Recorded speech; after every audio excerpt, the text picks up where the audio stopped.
Face à l'augmentation constante des prix de produits de base en Ouganda, les habitants inquiets et contraints de déserter les marchés de Kampala, la capitale, se demandent jusqu'à quel point la situation va s'aggraver. La guerre en Ukraine a par exemple interrompu les expéditions de céréales essentielles ainsi que d'huile de tournesol et provoqué l'augmentation des prix. Pour certains Ougandais comme Suzanne, qui vivent avec moins de 5 $ par jour, cela signifie une lutte toujours plus grande pour joindre les deux bouts. Nous pouvons à peine nous permettre quoi que ce soit.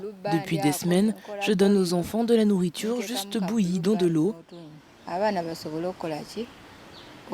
Parfois, quand j'ai de la margarine, je mélange la sauce pour qu'ils puissent manger. Nous avons même renoncé au sucre parce que nous ne pouvons pas nous le permettre. Tout est très cher.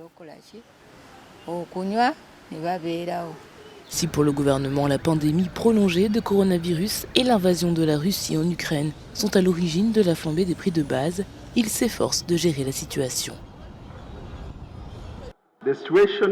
La situation a été aggravée par le conflit russo-ukrainien qui a encore perturbé l'approvisionnement en pétrole, en céréales comme le blé, le maïs, l'huile de tournesol, ainsi qu'en métaux essentiels comme l'aluminium et le nickel. Les deux pays sont de grands producteurs et exportateurs de ces produits de base.